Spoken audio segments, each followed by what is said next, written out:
Bonjour à tous. On poursuit notre étude de JPA, Java Persistence API, et j'aimerais maintenant vous montrer comment réaliser une relation d'association de type one-to-one. Pour ce faire, je vous propose de repartir du TP que nous avions mis en œuvre lors du précédent tuto. C'était un projet qui s'appelait Intro JPA. J'avais téléchargé le logiciel Hibernate, qui est une implémentation de JPA, et j'avais mis l'ensemble des jars nécessaires au niveau de ce dossier. Nous avions rajouté aussi MariaDB pour pouvoir avoir notre driver de connexion à la base de données. On avait pris tous ces jars, on les avait rajoutés au buildpass en faisant bouton droit sur les différents jars. On les avait sélectionnés, on avait fait bouton droit, et dans l'entrée buildpass, on avait choisi ici, même si là il est caché, Add to buildpass, mais pour ma part c'est déjà fait. Donc ces jars sont maintenant accessibles. Ensuite, nous avions créé le fichier de configuration JPA, donc le fameux persistance.xml, qui doit être localisé dans un dossier meta-inf écrit en majuscule. Dans ce fichier, nous avions défini une persistance unit, on l'avait appelé WebStore. Nous avions indiqué que notre moteur JPA, c'était Hibernate. Et ensuite, nous avions fourni les informations de connexion à la base de données. Donc on rappelle bien ici qu'on utilise une base de données de type MariaDB, qui est un fork de MySQL. Et on donne à ce niveau-là les identités ainsi que la localisation de la base de données. À ce niveau, on y retrouve l'ensemble des entités définies dans le projet. Pour le moment, c'est simple, il n'y en a qu'une. Dans quelques instants, il faudra rajouter les classes qui vont bien. Ici, nous avions défini donc notre première classe d'entité, la classe article, et puis nous l'avions ensuite testé au travers de ce main. J'avais créé une classe qui s'appelait console.java, dans lequel nous avions procédé à quelques tests. On avait aussi fourni un fichier log4j, alors log4j2 pour être plus précis, pour pouvoir activer des logs et afficher ce qui allait se passer en termes d'accès à la base de données. Parfait. Nous allons maintenant rajouter des nouvelles classes au niveau de ce projet. Alors, ce que je vais faire, c'est que je vais m'appuyer sur mon support de cours, comme ça vous retrouverez toutes les informations, vous pourrez faire des copier-coller, ce sera bien plus rapide. Regardez, je clique sur la section Java, au niveau de cours.fr bien entendu. Je vais ensuite dans le tuto Java EE, et donc on retrouve à ce niveau-là toute la section dédiée à JPA, et notamment le chapitre sur le mapping d'une relation de type one-to-one. Donc l'idée de la manipulation, c'est d'avoir deux classes. Une classe user, qui va être associée à une table qui s'appellera TUsers en base de données. Nous aurons une seconde classe user informations qui sera, elle, associée à une table TUser informations. Bien entendu, il existera une relation entre ces deux classes, et donc on pourra, à partir de user, récupérer ces informations. À terme, on pourra aussi faire l'inverse, à partir de user informations, revenir au user. Comme une instance de type user ne peut posséder qu'une seule instance de type user informations, et comme une instance de cette classe-là ne peut être reliée qu'à une seule instance de user, nous avons bien affaire à une relation de type one to one. Parfait. Maintenant, nous allons voir qu'en vérité, nous avons trois manières de mapper une telle relation. Tout dépend de la structure en base de données que vous allez définir. On parle d'une relation sans table d'association, d'une autre possibilité d'association sans table d'association mais avec attribut inverse, je vais y revenir, ou bien une relation de type one-to-one avec table d'association, table de jointure si vous préférez. Allez, nous allons prendre chacune de ces possibilités une à une et nous allons commencer par le cas où on est sans table d'association mais avec simplement une clé de référence dans l'une des deux tables pour relier l'autre classe et donc l'autre table. Donc on retrouve à ce niveau-là un extrait de base de données. Si vous le jouez tel quel, ça construira une base de données avec uniquement ces deux tables. Donc la table TUser Informations qui contient les informations complémentaires à un utilisateur, et puis à ce niveau-là, la table TUsers qui, elle, possède les données premières de la notion d'utilisateur. Et via la clé de référence qui est ici, on a une jointure vers la table TUser Informations. Nous avons quelques données bidons pour remplir notre base de données, et donc je vais rajouter tout ça au script que j'utilise pour ma base de données. Regardez, je reviens ici.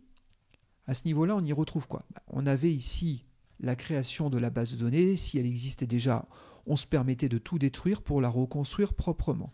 Ici, nous avons la table T-Articles que nous avions mappée sur le précédent tuto. Regardez, ici, je vais rajouter les lignes de code que je viens de récupérer.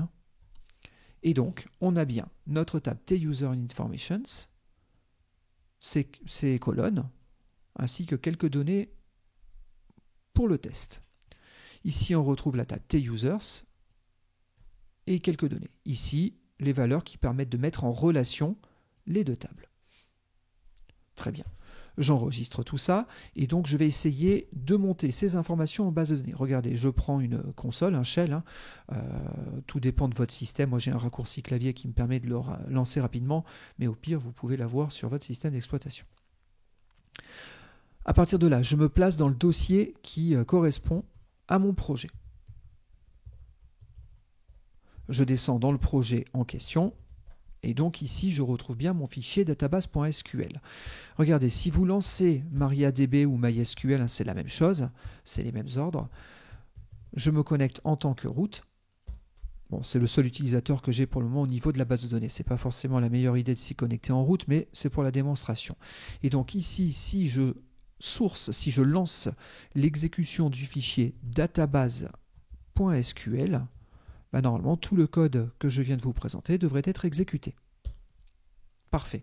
On retrouve bien notre table d'articles, mais aussi la table des utilisateurs et la table des compléments d'information pour chaque utilisateur. Si je fais ici un show tables, on a bien l'ensemble des tables présentes dans ma base. Si je fais un select étoile from une table donnée, on y retrouve ces informations. Parfait. Encore une fois, c'est bien la table T-Users qui, pour le moment, me permet de mettre en relation l'autre table, T-Users Informations. Parfait. Ça, c'est en place. Donc maintenant, ce qu'on va faire, c'est qu'on va créer les classes qui vont correspondre à mes entités, à mes tables en base de données, si vous préférez. Donc ici, je vais avoir une classe User et une autre classe que je vais appeler User Informations.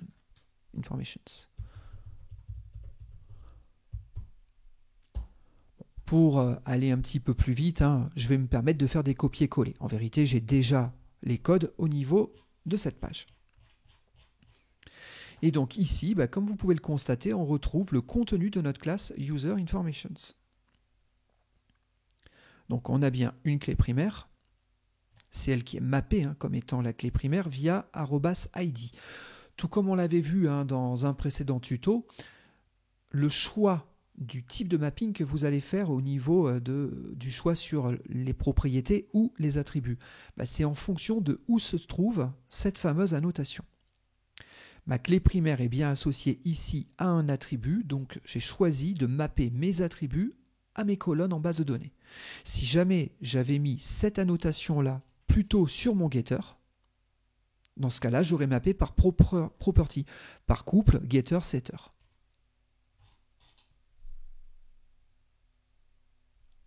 Ensuite, nous avons ici 4 autres attributs. Il n'y a aucune annotation particulière. N'oubliez pas que par défaut, une entité JPA est mappée pour chacun de ces attributs. C'est très bien. Donc, en base de données, ça doit s'appeler adresse, city, email et phone number. Bon, c'est bien notre cas, donc tout va bien. On retrouve bien très exactement cette structure en base de données. Ensuite, on avait bien entendu dit que notre classe était une entité JPA et on avait rajouté ici le nom de la table à laquelle était associée cette classe. Je ne suis pas obligé forcément de mettre cette annotation-là, mais comme ici, il y a bien une différence entre le nom de ma classe et le nom de la table, il faut que je le rajoute. Regardez, je garde mon pactage, je l'ai déjà. Par contre, je vais récupérer tout ce code-là et je vais donc le placer au niveau de ma classe User Informations. Très bien. Je sauvegarde. C'est parfait. Je prends maintenant ma classe user. Je fais de même, hein. Regardez, je reviens ici et donc je retrouve l'essentiel à ce niveau-là. Je vais vous donner quelques explications complémentaires, le temps de faire mon copier-coller. Parfait.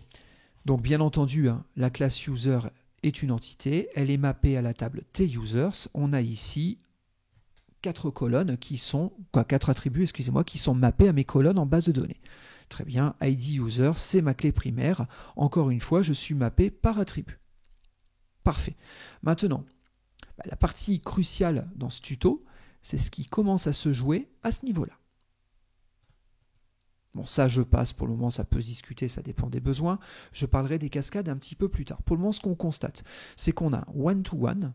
Donc, on a bien une relation de type 1 vers 1. Et cette relation, pour pouvoir l'établir, ici, j'ai ce qu'on appelle une colonne de jointure, une join column, qui dit que la colonne ID User Informations, c'est elle qui me permettra de mettre en relation les informations sur mon autre table, à savoir TUsers Informations. Et si vous voulez, cette information-là est complémentaire avec ce qu'il va trouver à ce niveau-là. Ici, il voit bien que mon attribut, il est de type User Informations, mais comme cette classe elle-même est mappée à cette table, il a bien le nom de la table, et donc le nom de la colonne avec laquelle il va devoir réaliser la jointure, à savoir ID Informations. Donc, c'est très bien. J'ai défini ma join column. Je sauvegarde tout ça. Maintenant, la logique des choses voudrait que, au niveau de mon fichier de persistance, je rajoute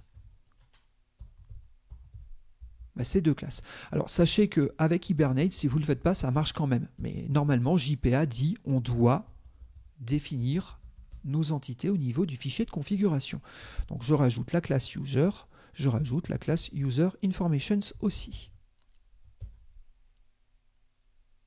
Très bien. Et regardez, je copie cette console qui me permettait de tester mes articles. Je fais CTRL-C, CTRL-V. Ça me permet d'en avoir une deuxième version. Et là, je vais l'appeler console one-to-one. Et c'est dans cette classe, dans ce main, que je ferai mes tests sur ce type de relation.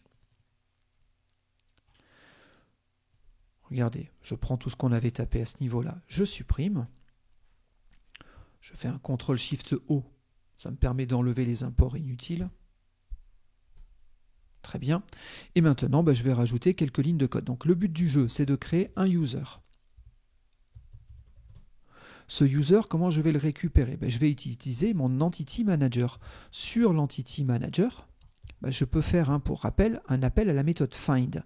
Je dis à la méthode find que ce que je veux récupérer, c'est un objet de type user, lequel j'en choisis un dans ma base de données. Je vais prendre l'objet 1. Je refais un CTRL-SHIFT-O pour bien avoir les imports pour que tout soit parfait. Très bien. Regardez, je fais une petite parenthèse, je reviens ici. On est en train de charger donc cet utilisateur-là. Ce qu'on voit, c'est que cet utilisateur est mis en relation avec la ligne 1 dans la table T User Informations. Et cette table, elle contient quoi?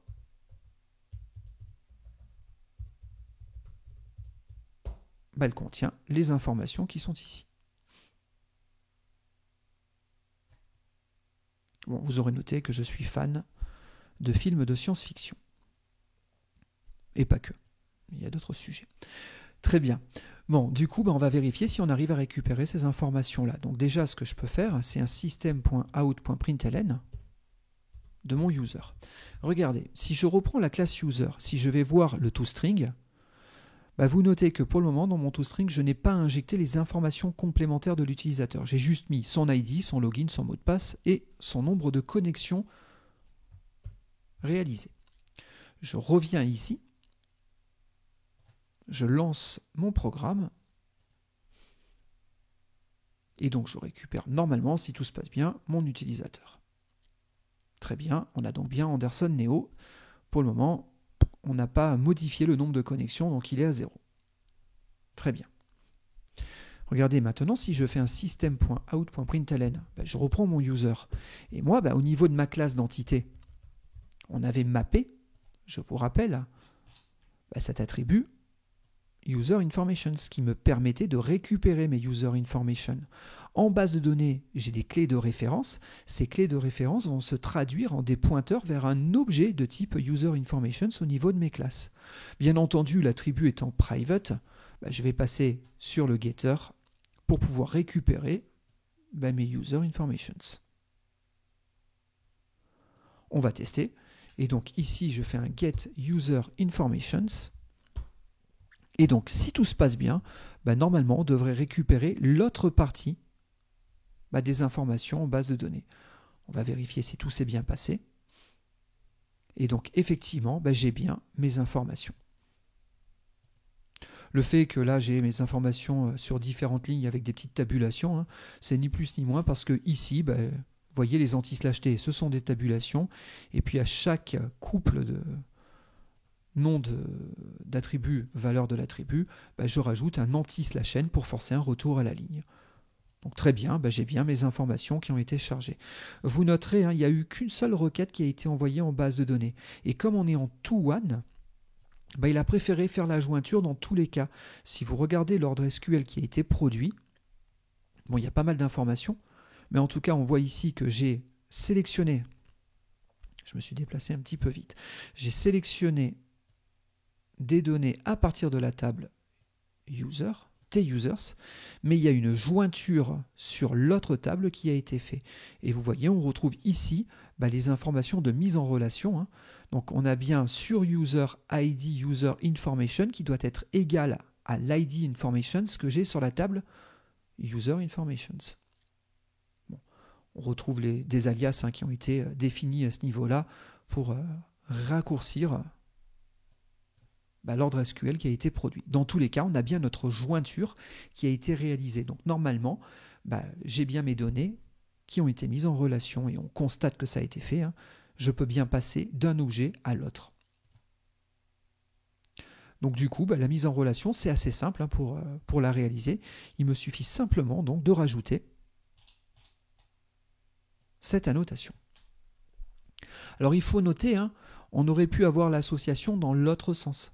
Ça aurait pu être user informations qui mettait en relation directement user. Dans ce cas-là, ça aurait marché comment? Regardez, je fais une petite modification au niveau de ma base de données. Ici, on avait bien dans T-user la clé de référence qui me permettait de faire la jointure.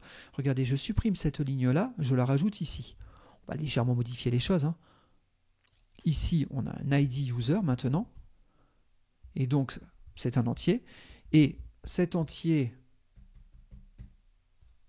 comme on est to-one, le unique ici est important dans la relation de type to-one. Je ne peux pas avoir deux user information qui pointent sur le même user. C'est pas possible. On est en one-to-one. Donc du coup, c'est très bien. J'ai pas de nul possible. Et donc, je référence ici tes user informations.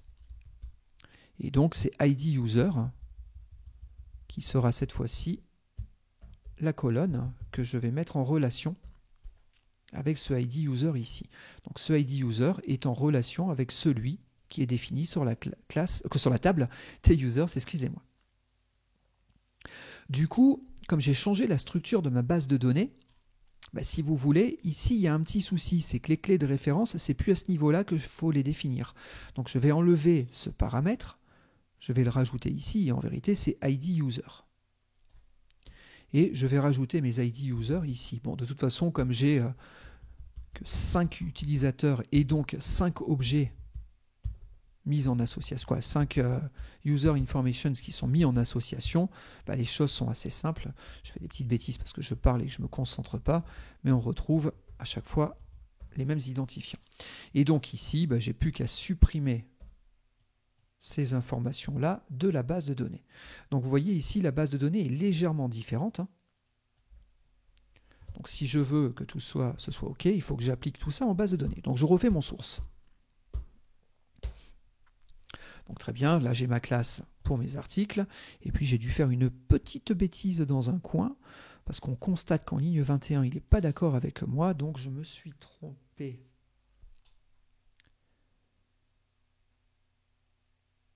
Ici, donc, adresse, city, email, phone number, ID user.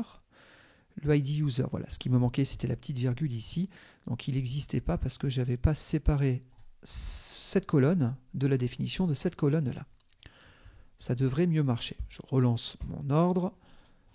Cette fois-ci, c'est presque parfait. J'ai la table des Users Informations. Et bien entendu, dernière petite chose à faire, c'est pour ça que ça a posé souci, c'est que je ne peux faire la relation vers une autre table que si elle est déjà définie. Donc, autant pour moi, je récupère ce bloc-là et donc je le mets à la suite de mes users. Cette fois-ci, on est pas mal. Voilà. Très bien. J'ai encore un dernier petit souci. J'ai compris, je pense, ce qui m'arrive. Mais dans la table des users, j'ai dû laisser la virgule ici. Vous avez compris, hein, j'ai enlevé une colonne à ce niveau-là. Donc, je dois avoir une virgule en moins ici. Et comme je l'ai rajouté là, il avait fallu que je rajoute ma virgule à ce niveau-là. Il faut se concentrer. Il faut faire attention à ce qu'on tape. Très bien. Maintenant, si je reprends mon code, on est d'accord. Hein, ça ne correspond plus. La relation elle n'est pas mise dans le même sens. Si j'essaye de relancer ma classe, pour le moment, ça ne marche plus. Il n'y a pas de correspondance entre le type de mapping que j'ai défini sur mes classes et ce que j'ai au niveau de mon code. Donc regardez, je vais revenir ici. Ça, momentanément, je vais le commenter. Je vais aussi le copier. CTRL-C, voilà. Et je commente ça temporairement. Du coup, il faut aussi que je commente le getter et le setter. On les relâchera tout à l'heure. J'y reviendrai dans quelques instants. Du coup, la relation va être mise en œuvre plutôt au niveau de cette classe. Donc, ça veut dire à ce niveau-là qu'il faut que je rajoute un attribut supplémentaire qui va pointer vers quelque chose de type user. Cet attribut, on va l'appeler user. Donc c'est bien une relation de type one-to-one. Par contre, la colonne de jointure, elle a changé. Maintenant, la colonne de jointure, c'est ID user, qui pointe vers la table des utilisateurs. Comme l'attribut est privé, bien entendu, je vais rajouter un getter et un setter à ce niveau-là. Là, vous vous embêtez pas, hein, vous tapez getU CTRL espace, il reconnaît les attributs et vous propose de générer la propriété, à savoir le getter et le setter, de manière complètement automatique. Si je fais un setU, c'est pareil, j'ai le setUser.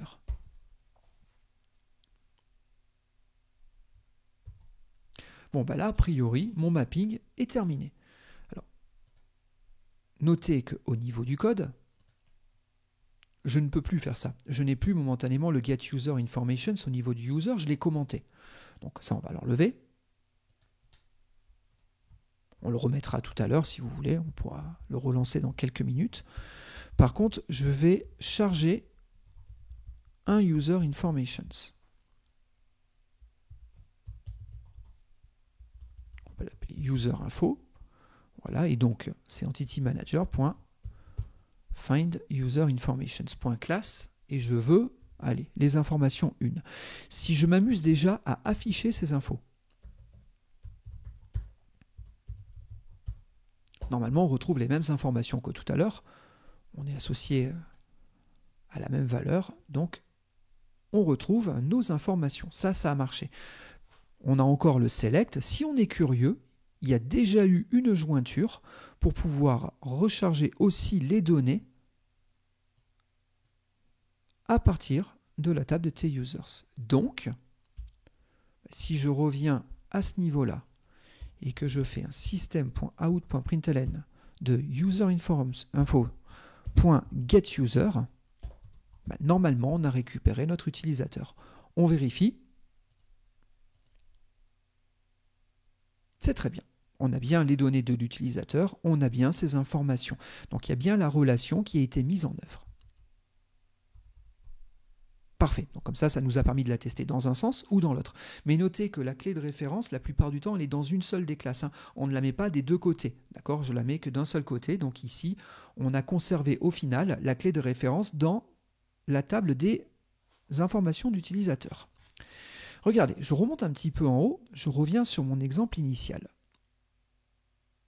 Là, pour le moment, on a fait une relation qui part de user informations et qui permet d'aller sur un user. Elle est bien de type one, to one, mais elle est dans ce sens-là, de user informations vers user. Ben, notre relation, des fois, on peut avoir envie qu'elle soit binavigable, c'est-à-dire qu'on puisse passer d'un sens dans un sens ou dans l'autre. Donc, ce que j'aimerais, c'est conserver le code que je viens de taper, mais rajouter le fait qu'à partir de user, je puisse redescendre au niveau des informations de l'utilisateur. Dit autrement, j'ai envie, quelque part, de revenir sur cette classe et de remettre mon getUserInformations et mon setUserInformations. Bien entendu, du coup, il a besoin de cet attribut, on va le redécommenter. Vous pourriez dire, ben, c'est très simple, il suffit de lancer la chose comme ça. Mais là, ça va poser problème, parce qu'il n'y a pas la colonne IDUserInformations dans ma table. Donc regardez, je m'arrête à cette manip-là, je valide juste que si je lance le programme tel quel, ça ne marche plus.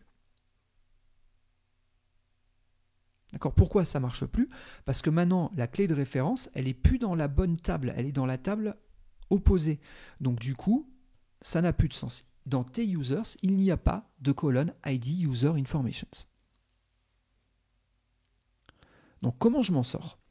Ben, en vérité, on va s'en sortir en commentant ce join column, ou même en le supprimant, il n'a plus de sens, et en mettant en œuvre ce qu'on appelle une relation d'association de type one-to-one avec attribut inverse.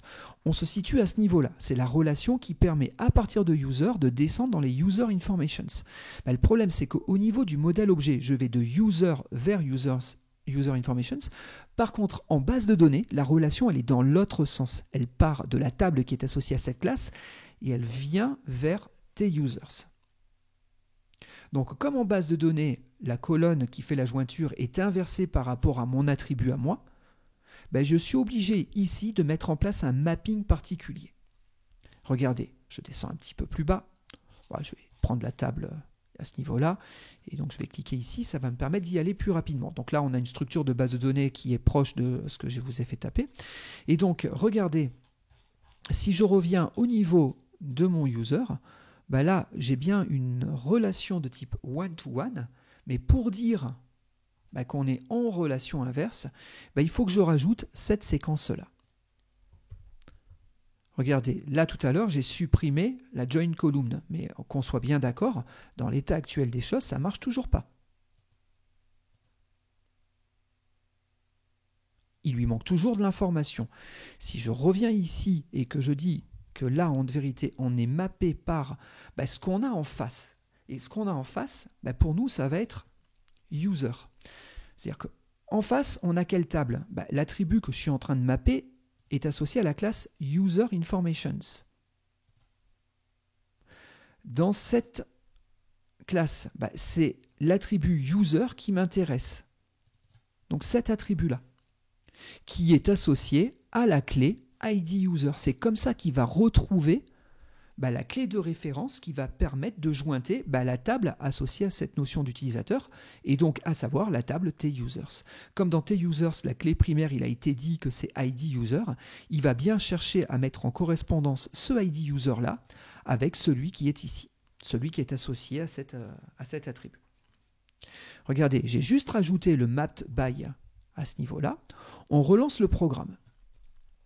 Le mapping est correct, donc normalement, ça marche. Là, on est bien parti d'un user informations, on peut toujours remonter au user. Mais regardez, je commente ça. Je désactive ces trois lignes-là. Je relance mon programme. Ben, ma relation est binavigable. Je peux passer d'un sens à l'autre et de l'autre à l'un. Donc là, on est bien parti d'un user, à savoir le user 1, et on est descendu dans ces informations.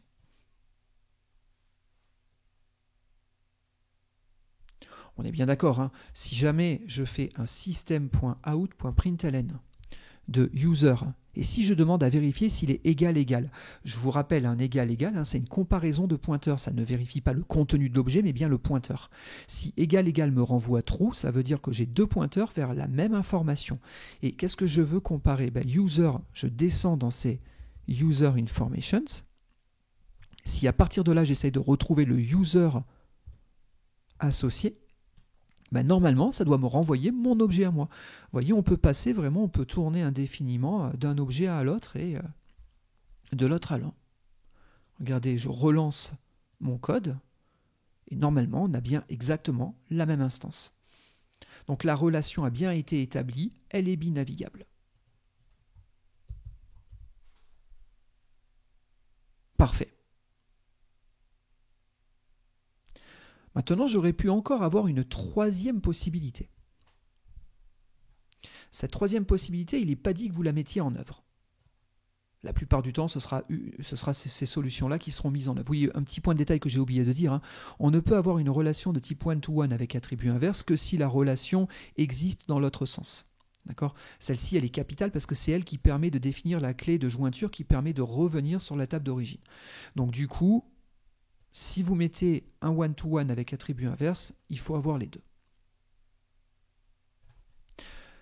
Ici, c'est un petit peu différent. On va partir du principe qu'on va avoir une table d'association. Regardez, je reviens à ce niveau-là et je regarde ce que j'ai en termes de base de données. En base de données, je vais avoir une table T-User Informations. Notez qu'il y a la clé primaire de cette table, bien entendu, des colonnes, mais il n'y a pas de clé de référence à ce niveau-là. Très bien, on a ici des données qu'on injecte dans cette table. Si je reviens à ce niveau-là, on retrouve notre seconde table, T-Users. J'ai bien une clé primaire, j'ai les informations spécifiques à la notion de user, mais je n'ai pas de clé de référence vers l'autre table. Donc pour le moment, j'ai deux tables qui sont complètement disjointes, qui ne se connaissent pas l'une et l'autre. Comment on va les associer ? En termes de base de données, une autre possibilité consisterait à faire ce qu'on appelle une table de jointure, une table d'association. C'est-à-dire que c'est une table qui va en vérité ne pas être associée directement à une entité au niveau de mon Java. Au niveau de JPA, cette table-là ne se verra pas sous forme de classe. C'est une table qui permet juste de mettre en place une relation entre des éléments de deux autres tables. Et donc ici, on met en relation un ID user qui pointe sur la table T-user et un ID user informations qui pointe sur la table des informations de l'utilisateur. Autant pour moi, je me suis trompé de touche. Et donc ici, on trouve bien les relations qui sont injectées dans la table. Et donc chaque entrée de T-user est associée à un T-user informations. Très bien. Alors, vous pourriez me dire, ça, c'est peut-être pas la meilleure des solutions. C'est pour ça que vous ne la retrouverez pas souvent, parce que du coup, il y a deux jointures qui sont à réaliser. Et plus vous allez avoir de jointures, et plus ça va ralentir les temps de réponse de la base de données. Alors, sur le principe, c'est vrai. C'est pour ça que je vous dis, vous préférerez certainement une des autres solutions précédemment proposées. Par contre, il faut savoir que des fois, les tables existent déjà. Elles sont utilisées par une autre application que votre application Java. On peut imaginer qu'il y ait d'autres logiciels qui exploitent déjà des tables. Ces tables-là, à l'origine, n'étaient pas reliées parce qu'il n'y avait pas le besoin qui s'en était fait sentir, et maintenant, vous voulez rajouter la relation. Le fait de modifier les tables existantes en rajoutant une colonne supplémentaire pourrait avoir un impact sur les applicatifs existants. Donc si on ne veut pas prendre de risque de casser les applicatifs qui sont déjà existants et qui manipulent déjà ces tables, une solution qui est à moindre risque consiste à rajouter une table d'association. Parce que cette table d'association-là ne sera pas connue des applicatifs déjà existants. Et du coup, seule votre application utilisera cette nouvelle mise en relation et donc vous risquez moins de casser le fonctionnement d'autres codes déjà existants. Okay ? Si un jour vous rencontrez ce type de problématique-là, c'est vrai que faire une table d'association peut présenter un intérêt. Bon, par contre, oui, c'est moins performant, on est d'accord, ici il y a deux jointures à chaque fois à réaliser pour pouvoir mettre en association toutes mes données. Bon, dans tous les cas, si vous choisissez ce mode de mise en relation, ce qu'il faut savoir, c'est que les mappings que je vous ai montrés ne marchent plus. Et dans ce cas-là, il faudra trouver une autre manière de mapper vos classes. Regardez, je vais récupérer la table de jointure qui est ici. Ce que je vais faire, je ne vais pas perdre mon code à ce niveau-là, il est finalement pas si mal que ça. Je vais le garder, là, le database SQL, parce que je reviendrai sur lui juste après. Et ce que je vais faire, c'est que je vais d'abord copier-coller ce fichier. Je vais l'appeler database 2. Dans ce fichier, je vais perdre mes mises en association à ce niveau-là. Regardez, j'enlève ce que j'ai rajouté tout à l'heure, hein, à savoir T User Informations ne connaît plus la table des utilisateurs. Donc du coup, il faut que je supprime tout ce qui est à ce niveau-là. Ça, c'est réglé. Cette table-là, ma foi, elle est parfaite, hein, tout va bien. La table des users, excusez-moi, qui est là, elle contient bien toutes les informations qui sont nécessaires. Il n'y a pas de clé de référence vers T User Informations. Très bien. Maintenant, je recopie la table d'association. Et donc, ça y est, maintenant, mes users sont liés à mes T User Informations. Du coup, j'exécute ce script. J'ai donc une nouvelle base de données. Je vérifie que tout se soit bien passé et que je n'ai pas eu d'ordre SQL qui aurait été loupé. Ça semble être parfait. Très bien. On est bien d'accord. Si dans l'état actuel des choses, j'essaye de relancer mon programme, non, je pense que je n'ai pas exécuté le bon script vu que je n'avais pas sauvegardé. Ça y est, cette fois-ci, j'ai sauvegardé. Je n'ai pas fait attention, mais là, j'ai bien que 4 colonnes. Là, j'en ai bien 5. Et donc, la table d'association est mise en place juste après. C'est très bien. Donc, cette fois-ci, c'est bon. Et donc, si jamais j'essaye de relancer mon programme, bah, vous constaterez que plus rien ne marche. Pourquoi? Parce que, encore une fois, le mapping qui est présent dans mes classes, au niveau de user et de user informations, ne correspond plus à la structure en base de données. Ça, c'est une chose qu'il faut bien avoir en tête, hein. Si vous changez la manière dont c'est implémenté en base de données, il faudra aussi changer certainement des choses au niveau de l'application Java. Alors, qu'est-ce qui ne va plus? Ce qui ne va plus, c'est la join column qui est ici. Je vais le commenter. Du coup, tant qu'on y est, hein, bah, le mapped by ici n'a plus de sens non plus. Donc on va le garder parce que je remettrai ça au final. Je reviendrai sur cette approche-là pour ma version finale. Mais dans l'état actuel des choses, on a bien dit qu'on voulait des relations de type one-to-one, mais on n'a en aucun cas dit comment elle était réalisée en base de données. Et donc pour ce faire, bah, il faut regarder un petit peu ce qui suit au niveau des exemples que je vous propose. Et il me faut cette séquence, cette annotation join table. Donc cette join table, bah, effectivement, c'est elle qui va dire comment sont jointées bah, mes deux colonnes, comme mes deux tables. Et donc la table d'association, elle s'appelle T-Users Information Associations. J'aime bien souvent remettre les mêmes noms, mais remettre ici que c'est une table d'association. Je suis dans la table User Informations. Actuellement, je suis dans la classe User Informations, donc dans la table T-Users Informations. Ma join column à moi, c'est qui? Je vais y arriver. Ben, en vérité, c'est ID User Informations. Ce que je suis en train de dire, c'est qu'au niveau de la table d'association, ce qui permet de faire le lien avec la table des informations d'utilisateurs, c'est cette colonne-là. Celle-ci, en vérité, c'est presque pareil, mais elle permet de mettre en relation la classe user. Ce qui veut dire que si je reviens à ce niveau et que je rajoute le même code, cette fois-ci, on est dans le bon sens. Et donc, la join column associée à cette table, c'est bien ID user. Et vous voyez ici, on a le inverse join columns, c'est celle qu'on a dans la table en face. En face de moi, ben, j'ai mes user informations et elles sont mises en relation par ID user informations. Je rajoute les imports qui manquent. Là, j'ai fait CTRL-SHIFT-O. CTRL-SHIFT-O hein, supprime les imports inutiles, mais tant qu'on y est, il rajoute ceux qui pourraient manquer. C'est pratique, ça a tout fait automatiquement. Et donc, si je reprends mon code, si je relance, de nouveau, tout remarche bien et j'ai donc réussi à récupérer mon user et les informations qui lui sont associées. Si je relâche juste cette ligne-là, on validera bien qu'à partir des user informations, je peux retrouver mon user. On va le valider, juste histoire d'être certain qu'il n'y ait aucun problème. Donc on est arrivé au même résultat qu'il y a quelques minutes, mais cette fois-ci, on fonctionne avec table de jointure.